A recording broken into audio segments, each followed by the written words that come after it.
देश में धर्म के नाम पर हिंदू मुस्लिम इधर उधर यहाँ वहाँ न जाने क्या क्या चीज़ें हो रही हैं। इसी बीच सामाजिक सरोकार से जुड़े लोग हिंदू मुस्लिम एकता, भाईचारे, सद्भाव और दूसरी तरह से देश को एकजुट करने के लिए काम करने वाले लोगों का मानना है कि आज ये मौका है जब देश के अंदर हिंदू मुस्लिम सभी धर्मों से जुड़े जो उनके बुज़ुर्ग हैं, जो बड़े हैं, जो ज़िम्मेदार हैं समाज के, उनको सामने आना होगा ताकि जो युवा पीढ़ी है उसके सामने एक पैगाम हो, उसके सामने एक एग्जाम्पल हो और वो सभी लोग से मिलजुल कर इस देश को एक बार फिर से आपसी सद्भाव के साथ, भाईचारे के साथ बनाए रखें। आप खुद ही सुने क्या बोले इस मौके पर भारतीय सद्भावना विकास मंच के राष्ट्रीय अध्यक्ष मौलाना जावेद सिद्दीकी कासमी। ये तो सबके सामने ही है कि देश के हालात, कभी हालात कहीं और बिगड़ जाते हैं, फिर कुछ दिन के बाद फिर वो हालात वहाँ आपस में फिर साथ में उठते बैठते हैं, फिर कभी किसी बात पे कोई गलतफहमी हो जाती है, दूरियां हो जाती है, फिर झगड़े हो जाते हैं, फिर आपस में जो है 2 दिन बाद, 5 दिन बाद, 1 हफ्ते बाद, 10 दिन बाद फिर बड़े बैठते हैं। तो हमारे कहने का एक मकसद ये है कि इस तरह के हालात ना बने और इसकी जिम्मेदारी हर समाज के लीडर, हर समाज के जो रहनुमा हैं, जो उनके जिम्मेदार हैं, चाहे वह धर्मगुरु हों, किसी भी मजहब धर्मगुरु हों या किसी भी समाज और ज़ात बरादरी के जिम्मेदार हों, ये कोई समाज हो, तो उनको आपस में बैठना चाहिए और तालमेल बनाना चाहिए। कोई गलतफहमी है, संबंध, एक रिश्ता, एक ताल्लुक जो है ज़मीनी सतह पर देखा जाए तो सब में है। लेकिन एक चीज़ हम ये कमी महसूस कर रहे हैं कि हमारे जो बड़े जो रहनुमा हैं वो किसी मजहब के हों, समाज के हों, धार्मिक गुरु हो कोई हो,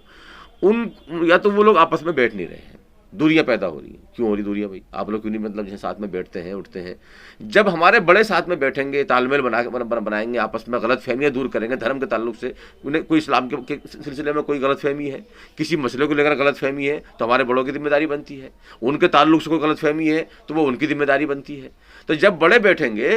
तो उनका जो है जो उनके विचार का जो असर होगा वो पूरे समाज में जाएगा, पूरे देश में जाएगा, ज़मीनी तौर पर जाएगा। जहाँ हमारे नौजवान हैं, गांव में, शहरों में रहते हैं, इलाकों में रहते हैं, तो वहाँ तक उनका असर जाएगा। वो देखेंगे भाई हमारे बड़े एक साथ बैठ रहे हैं, वो जो अपनी बातें जो है आपस में शेयर कर रहे हैं, तो हम लोग क्यों मतलब यहाँ लड़ रहे हैं आपस में। ये लड़ाई झगड़े से कुछ मसले का हल कभी ना आज तक हुआ है, न कभी न कभी हुआ है, न कभी होगा। तो इसलिए देखिए, देश, मुसलमान भी इस देश के नागरिक हैं, यहाँ पैदा हुए, हम यहाँ पैदा हुए, हमारे बाप दादा पैदा हुए, हमारे और उनके बाप दादा पैदा हुए, सारा पूरा ख़ानदान, परिवार, हमारे आपके परिवार यहाँ पैदा हुए, सनातन धर्म के परिवार यहाँ पैदा हुए, सिख समाज के यहाँ पैदा हो रहे हैं, और जितने भी लोग हैं जो इसी भारत के अंदर, इसी शहर में और इसी वतन में पैदा हो रहे हैं, तो वो सब भारतीय यानी परिवार है, वो देश के नागरिक हैं। सियासी मतभेद, राजनीतिक मतभेद वो उनकी जिम्मेदारी है जिन्हें राजनीति करना है, लेकिन उन राजनीति करने वालों को भी जिम्मेदारी ये बनती है कि राजनीतिक मतलब ये होता है कि भाई पकड़ और कंट्रोल उनके हाथ में है और लॉ एंड ऑर्डर जो है वो सब उनके हाथ में है, और जितने तमाम जो एक तरह से माहौल को सुरक्षित रखना है ये भी उनकी जिम्मेदारी है, गरीबी दूर करना ये उनकी जिम्मेदारी है, भाईचारे को बनाकर रखना ये उनकी जिम्मेदारी है, मस्जिद मंदिर के झगड़े ना हो ये उनकी जिम्मेदारी बनती है, सब एक दूसरे गरीब की मदद करें, गरीब को परेशान ना हो ये उनकी जिम्मेदारी बनती है। तो गरीबों के मसीहा भी जो है राजनीति जो लीडर होते हैं, सत्ताधारी होते हैं, वो उनकी जिम्मेदारी बनती है। तो सरकार किसी की बने किसी की ना बने ये कोई बड़ा मसला नहीं है। हमारा कहने का मकसद ये है कि इससे पहले देखिए मौलाना अरशद मदनी साहब ने मुलाकात की, मोहन भागवत जी से मुलाकात की, RSS के जो हमारे मुखिया हैं उनसे उन्होंने मुलाकात की, उनसे जाके बहुत सारी बातें करी हैं, समाज के ताल्लुक से बातें हुई हैं, मोहन भागवत जी से बात करी है। इससे पहले वहाँ उस मौके पर जो है मध्य प्रदेश में या राजस्थान में एक बार बयान दिया था और आपने उस वक्त ये बात कही थी कि मुसलमानों के वोट को डरा के लेने की कोशिश न की जाए, कि किसी पार्टी का डर पैदा किया जाए, फिर उसके बाद मुसलमानों को कहा जाए कि तुम जो है यही हो, ये डरा करके वोट नहीं। और एक बात और कही थी, ये हारना हराना ये सब जो है दिमाग से निकालना चाहिए। कहीं भी जिसकी भी हुकूमत है, जो आपके विधायक है वो आपके सारे काम कर रहे हैं, किसी पार्टी जो आपके मंत्री मिनिस्टर हैं, एजुकेशन मिनिस्टर हैं, गृह मंत्रालय के लोग हैं, गृह मंत्री हैं, या और किसी डिपार्टमेंट के अफेयर मिनिस्टर हैं, किसी भी डिपार्टमेंट के मिनिस्टर हैं,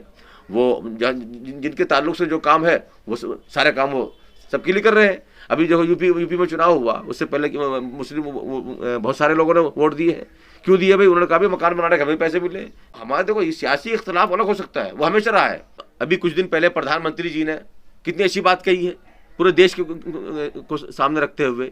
कि भारत देश दुनिया के अंदर वो देश है जो इंसानियत की, मानवता की, जमहूरियत की सबसे ज़्यादा बात करता है और उस पर ही खड़ा हुआ है देश है। और यही सच्चाई है कि भारत किसी की सच्चाई को छुपाता नहीं।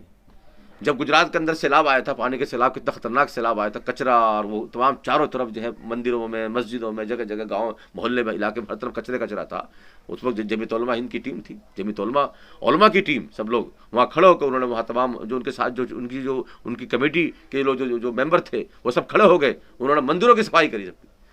प्रधानमंत्री नरेंद्र मोदी जी ने बाकायदा इसकी तारीफ करी है कि इनमें कोई भेदभाव वाली बात नहीं है कि एक देश की सेवा, समाज की सेवा, देश की आज़ादी में हमारे दादा, हमारे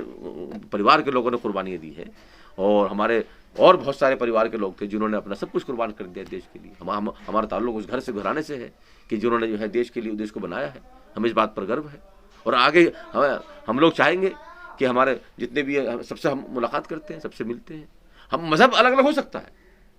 हमारी पूजा, हमारी इबादत का तरीका अलग हो सकता है, लेकिन देश के नागरिक, हम देश में पैदा हुए, देश में हमें खुदा ने, हमें ईश्वर ने भारत में पैदा किया है, तो भारत की सरजमीन से, भारत की नदियों से, भारत के फूलों से और यहाँ की सरजमीन से, यहाँ के पहाड़, यहाँ के बादल, यहाँ की हवा, यहाँ की बारिश, यहाँ के झरने और यहाँ की तमाम जितने जो मार्केट, जो इंसानियत है, सबसे हमें मोहब्बत प्यार है। हम अपने बड़ों से, उलमा हैं, दानिशवरान हैं, प्रोफेसर हैं, मॉडर्न एजुकेटेड लोग हैं, जो पढ़े लिखे लोग हैं, लॉयर हैं, जस्टिस हैं, चाहे अपने समाज के हों, हम उनसे अपील करते हैं, हमसे गुजारिश करते हैं कि आप आगे आइए, आप अपने जो है उससे जो है यानी जो तमाम जो गैर जिम्मेदाराना चीज़ें हैं उनसे आप उनसे अपने आप को अलग करके जिम्मेदारी के साथ आप समाज में आइए और इस बीच में आकर के ऐसे हजरात से मीटिंगें कीजिए, गलतफहमियाँ दूर कीजिए आपस में, आपकी जिम्मेदारियाँ बनती हैं। इस्लाम को उस अंदाज से आप बताइए कि ये आपकी जिम्मेदारी नहीं बनती है। इसलिए इससे पहले कि यहाँ पे बहुत ज़्यादा खलीज पैदा हो, आपस में नफ़रत की दीवार खड़ी हो जाए, दीवार बारीक पतली है तो वो नफ़रत जल्दी ख़त्म हो जाती है और दीवार ज़्यादा मोटी होती चली जाए, नफ़रतें बढ़ती चली जाए तो फिर ये हर समाज का नुकसान है, देश का नुकसान है।